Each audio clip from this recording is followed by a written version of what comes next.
생존 차원 시청자 여러분 안녕하세요. 자, 오늘 4월 10일인가요? 4월 9일이구나. 4월 9일 목요일이네요. 오늘 되게 이렇게 무기력하고 축축 이렇게 다운되고 되게 많이 퍼집니다. 지난주까지만 해도 막 정신없고 분주하고 막 그래서 근데 오늘 어제 오늘은 되게 이렇게 돼서 기분까지 조금이 다운되면서 뭘로 표현할 수 없는 저 혼자만의 생각일까요? 여러분은 오늘 하루 어떠셨습니까? 이게 참 이게 마음이 진짜 그러네. 이게 어떻게 표현이 좀 안 되네요. 자, 오늘 주제도 한번 이야기해 드릴게요. 자, 오늘은 그 예금, 적금, 또 보험을 깨는 사람들이 늘어있다고 합니다. 그만큼 뭐 어렵다는 걸 반증하는 그런 뭐 사회 이슈로 봐도 될 것 같은데요. 이 적금을 깨서 이 생계비로 쓰고 가게 운용 자금을 활용하신 분도 늘고 있지만 또 다른 시각으로 본다면 이 적금을 깨가지고 동학 개미 운동이라고 하잖아요. 주식을 또 투자하신 분도 꽤 많이 나타나고 있다고 합니다. 이 두 가지 시선에서 이 예적금 깨는 그런 현상들이 나타나고 있다고 하는데요. 그 이야기 한번 나눠볼까요? 어제 퇴근길에 중소기업을 운영하고 있는 선배하고 통화를 했어요. 뭐 전자제품 쪽 납품해주고 최근엔 태양광으로 이제 사업 영역을 확장해서 가고 있는데 중소기업들 지금 사장들이 또 난리도 아니에요. 중소기업도 정말 힘든 상황인데 경영을 하다 보니까 또 직원들이 한 5-6명 정도 되고 또 공장도 라인을 돌려야 되니까 매출이 많을 때는 그렇게 돌아갔는데 이게 부족해지면 돈을 뭐 땡겨 쓰고 또 대출도 받고 막 여기저기 뭐 돈 끄는 게 일상이 된 것 같아. 말일만 되면 소화도 안 되고 스트레스 되게 지금 많이 받아서 이 정신과 치료받고 있어요. 지금 우울증 약도 받고 완전 그냥 뭐라고 하지? 뭐 공황장애 불안 장애 뭐 그런 거 이야기하고 있어요. 저도 이제 어제 퇴근길에 통화하면서 제 하소연을 이야기하고 답답한 마음 이야기하려고 통화를 했었는데 1시간 동안 어떻게 주객이 전도가 됐어요. 내가 더 위로를 해주고 이게 뭐 풀어놔야 된다. 이 건강 잘 지켜야 된다. 오히려 제가 위로해주는 상황이 됐습니다. 그 선배가 이제 그 자금이 너무 힘들다 보니까 한 3천만 원 정도 돈 있어야 되는데 여기 땡겨서 구할 방법이 없다 보니까 임시로 이 카드 대출을 받아서 한 3천만 원 정도 마련했다고 하더라고요. 물론 지금은 이렇게 갚아서 그 카드 대출을 갚았어요. 보통 카드 대출 이자가 한 23%, 20%에서 23% 고비용의 이자가 나가잖아요. 한편으로 보면 오죽했으면 돈은 나가고 목돈은 필요한데 현금 마련이 이렇게 힘드니까 이 카드 대출하고 또 심지어는 뭐 사채까지 쓰는 사실 사채까지 쓸 정도 되면은 폐업을 해야죠. 접어야지. 근데 이제 절박한 상황에 벼랑끝까지 가게 되면은 또 그렇게 또 할 수밖에 없는 것 같아. 사람이니까 인간이니까 그런 것 같아요. 오늘 오후에는 또 후배한테 전화 왔어요. 방송에서 한 번을 소개를 했었는데 친구가 카톡으로 문자 왔어요. 후배. 저보다 30살 어린 후배인데 의료기 쪽에서 한 10년 정도 일을 했어요. 영업 마케팅도 하고 또 병원에서 경영관리 또 업무를 맡아서 오랫동안 했던 능력 있는 친구거든요. 그 친구가 지난달에 광주에 있는 문흥지구에 100평 규모의 피부 관리샵을 오픈한 거예요. 이게 지금 이 상황에서 어제도 말씀드렸지만 교촌치킨에서도 계속 미루다 다음 달 오픈해요. 또 제 후배도 미루다 오픈했어요. 지금 오픈해가지고 운영을 하고 있는데 오늘 이제 세부적인 내용을 좀 들어보고 이야기를 나눠봤는데 문흥동의 그 대로변에 7층에 있는 매장인데 면적이 100평이야 100평. 보증금 임대가 얼마니 물어봤더니 보증금은 5천에 임대료가 무려 400만 원이야. 넓은 매장이고 대로변이거든요. 주요 교차로. 직원은 또 6명이야. 6명. 한 달 정도 운영해봤는데 지금 뭐 지난달부터 난리였죠. 이 코로나 땡땡 일어나면서 손님이 거의 없다시피 하고 고정비의 부담이 엄청나게 커진 거죠. 매출은 없고 오픈빨 또 지금 못 받는 상황. 또 그 대면 접촉하는 사람들이 이슈가 되다 보니까 이 피부 관리 마사지 해주는 것들 손님들이 거의 발걸음을 하지 않잖아요. 그래서 지금 거의 오늘 통화해보고 이야기 나눠보니까 초주금이 돼갖고 있더라고요. 그래서 형님 좀 도와주십시오, 살려주십시오 하면서 지금 홍보를 하려고 본인들 유튜브 채널도 이렇게 만들었어요. 그저께 만들어서 영상도 올리고 저한테도 이렇게 홍보도 부탁하고 그래서 살려고 지금 발버둥을 치는 그런 후배의 모습들. 지금 당장 현금 또 운영 자금들이 압박을 받게 되니까 일단 6명 있는 직원 중에서 2명은 내보냈어요. 지금 4명 하고 있는데 그래도 지금 제가 봤을 때는 지금 세팅이 너무 이렇게 운영비 세팅, 고정비 세팅이 너무 높게 책정돼서 지금 고민이 좀 많이 되고 있는 상황 같아요. 그래서 지금 방법을 찾으려고 노력을 많이 하고 있는데 기회가 되면은 또 그 친구 또 사연들 스토리도 한번 여러분께 전달해 드리도록 하겠습니다. 지금 여러분 제일 필요한 게 뭐세요? 지금 가장 필요한 게 뭐다? 예, 저는 가장 필요한 게 뭐냐 하면 현금이 지금 제일 좋은 것 같아요. 현금. 특히나 지금처럼 좀 불확실히 좀 크고 소비 심리가 막 얼어붙다 보니까 막 들쑥날쑥하는 것 같아요. 매출도 또 거의 뭐 손님들이 없을 때는 또 없고 또 있을 때는 있고, 이게 감당이 안 돼. 이렇게 장사하고 자영업하고 사업하는 게 꾸준해야지 거기에 맞춰서 대비도 세우고 대책도 세울 텐데 아시잖아요. 이렇게 하다 보면 올라갔다 내려갔다. 사실 인생이 롤러코스터처럼 자영업 매출 경기도 올라갔다 내려갔다 올라갔다 내려갔다, 이 사람 애간장을 들었다 놨다 들었다 놨다 이렇게 하고 있는데, 지금 이 상황에서는 현금을 좀 이렇게 여유 있게 갖고 있으면 그 마음도 좀 든든하면서 버티면서 이 심리적인 방역이라든가 안정감도 취할 수 있을 텐데, 지금 가지고 있는 현금들이 없거나 부족하면 지금 막 난리죠. 초조하죠. 지금 뭐 이게 반증하는 게, 대출 창구 가면은 긴 줄 서 있어가지고 소상공인 대출 받으려고 하는 사람들이 되게 많잖아요.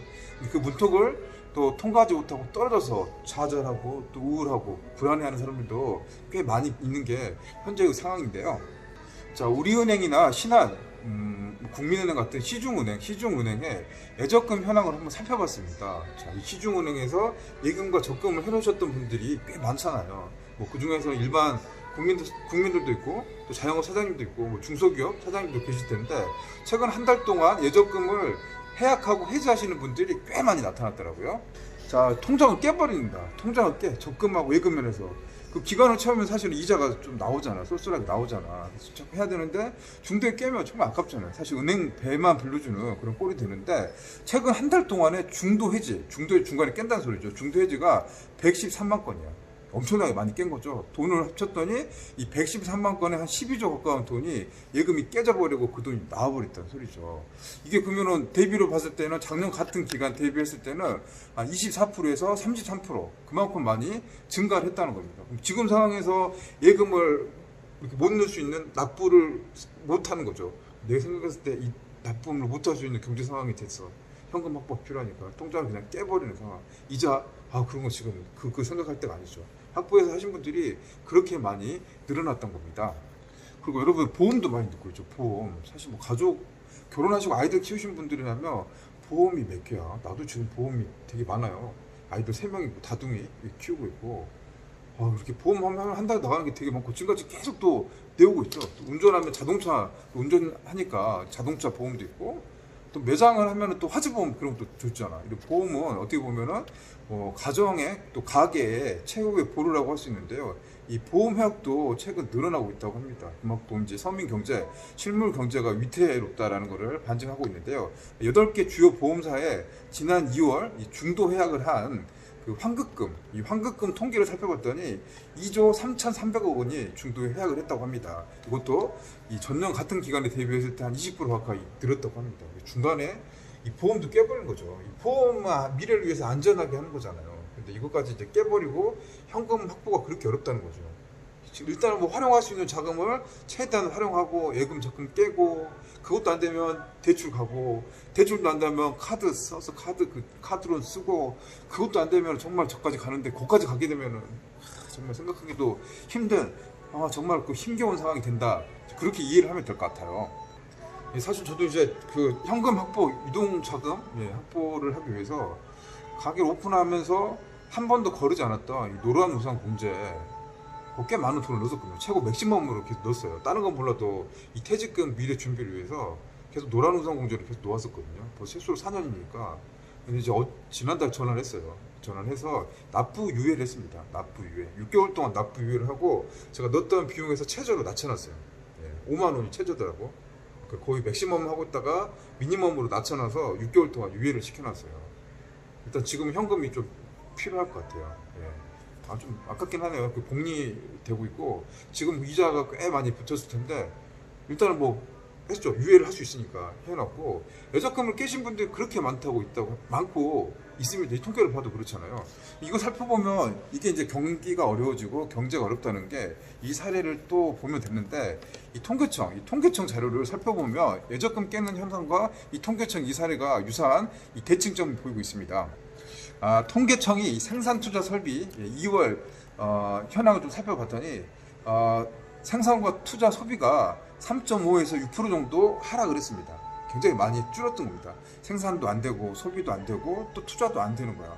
사회가 경제 성장 엔진이 조금씩 차갑게 식어가고 있습니다. 그러니까 돈을 안 쓰는 거죠. 자연 경기가 그래서 더 어려워지는 거고 실물 경기 자체가 붕괴가 되고 있습니다. 여러분 어제 그제 영상 보셨으면 제가 현장을 돌아다니면서 이렇게 보여드렸던 영상 보이는데 하루 자고 일어나면 하나가 또 휴업을 하고 문을 닫고 사장님들이 뭐 떠나는 현상들이 나타나고 있습니다. 이게 뭐 코로나 때문만 아니잖아요. 예, 거의 뭐 2, 4년 전부터 체력들이 많이 약해진 상황에서 코로나가 이렇게 오고 끝이 없는 질병이 이제부터 시작되니까 지금 이런 징조들이 나타나고 있습니다. 경기가 정말 어렵다는 걸 반증하고 있고 그에 맞는 대책들이 전부터 좀 나왔어야 되죠. 근데 이게 막 역행하는 정책들이 나온 상황에서 지금 와서 산소 호흡기만 대주는 대출 같은 것들만 계속 나오고 있어서 현장을 직접 하고 있는 필드 플레이어로서는 되게 안타깝고 가끔은 좀 짜증날 때도 있습니다.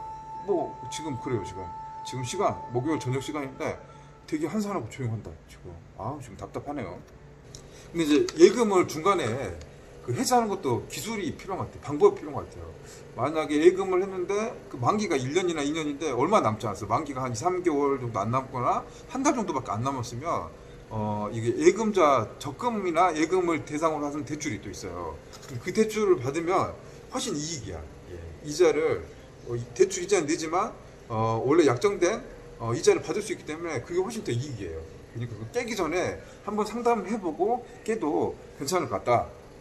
근데 실제로 이제 이렇게 하시는 분도 꽤 계시네요. 이 하나은행에서 예금과 적금을 담보로 이 대출을 받았던 그런 사례를 발표를 했는데 지난 3월달에 8,295건, 965억 원.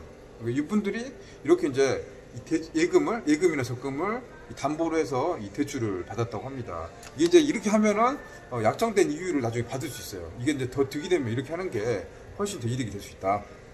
사실 뭐 예금과 적금을 깨는 거는 누가 깨고 싶겠어요. 계속 유지하고 싶고 가져가고 싶죠. 근데 이제 이거는 이제 돈을 확보하기 힘든 이 서민들의 마지막 방법이라고 할 수 있겠죠. 예. 근데 코로나가 지금 장기화되면 또 자금 마련이 힘들어지면 그때는 이제 뭐 부동산이라든가 이 자산을 매각하는 그런 사례들도 많아질 것 같고 경매도 많아지겠죠. 경매도 많아져서 이 부동산 가치 자체도 좀 떨어지게 될 그런 우려가 나타나고 있는 것 같고 또 자영업 폐업들도 속출할 것 같아요. 그 기간이 얼마 남지 않은 것 같습니다. 이게 대출을 이렇게 받거나 아니면은 예금을 깨서 현금을 확보하는 게 어려워서 힘들어서 이렇게 생계형으로 하시는 분도 많은데 또 반대로 지금 핫하게 좀 불고 있죠. 주식값이 많이 떨어졌으니까 이 저점에서 주식을 사서 투자를 하는 이런 개미들도 굉장히 많아졌습니다. 이걸 빗대어서 동학 개미 운동이라고도 하는데요. 한국거래소가 주식을 거래해주는 곳이잖아요. 거래 대금도 크게 지금 늘고 있습니다. 전년 대비해서 60% 정도 늘었습니다. 그러니까 엄청나게 많이 늘었죠. 2조 2,300억, 2조 2,300억이라는 돈이 이 개미들이 예금을 다 깨고 뭐 대출 받아서 이쪽으로 투자를 한 거죠. 주식은 지금 이렇게 해서 개미들이 많이 사고 있습니다. 이게 좀 두 가지 축으로 해석을 해야 될 것 같아요. 투자는 또 주식 투자하시는 분도 계셨고 또 생계비가 어려워서 하시는 분도 조금 이게 좀 애매한 것 같아요. 자영업은 뭐 생계 쪽으로 많이 한 것 같고 직장인들은 이렇게 예금 깨가지고 지금 기준금리가 0.75잖아요. 한국은행 기준금리 0.75. 사실 뭐 지금 화폐 가치가 물가 상승률을 따라하지 못하는 거의 뭐 제로금리, 저금리 시대가 오게 되기 때문에 은행에 돈을 넣는 자체가 의미가 없다라고 판단하셨던 분들이 주식이나 이제 부동산으로 또 눈을 돌린 것 같은데 현재는 주식이 저점이니까 그쪽으로 많이 들어가 버린 거죠. 특히나 삼성전자, 국민주라고 할 수 있는 삼성전자에 대부분 거의 뭐 많은 분들이 제가 아시는 분들도 많은 분들이 투자를 하셨는데요. 이 삼성전자 투자액이 얼마인가 이것도 한번 볼까요? 최근 한 달 사이에 삼성전자도 이게 한 5조 가까이 샀어요. 주식을 순매수했어요. 꽤 많아요. 5조면 엄청나게 많은 거죠. 외국인은 빠져나갔는데 이 삼성전자를 샀던 이 개미들, 뭐 직장인 또 뭐 일반 국민들도 많이 샀다는 겁니다. 자, 오늘도 뭐 이런저런 뭐 이야기를 하다 보니까 시간이 10분이 훌쩍 지나가 버렸네요. 예, 지금 뭐 영업하다가 막간 시간이 잠깐 남아서 지금 방송 녹화를 하고 있는데요. 아무튼 뭐 예금, 적금 깨고 대출 받고 지금 다들 이렇게 힘들고 어렵고 주변 분들도 너무 많이 힘들어서 정말 위로를 받고 싶은데 위로를 해줘야 될 사람들이 더 많아지는 또 상황이 되고 있습니다.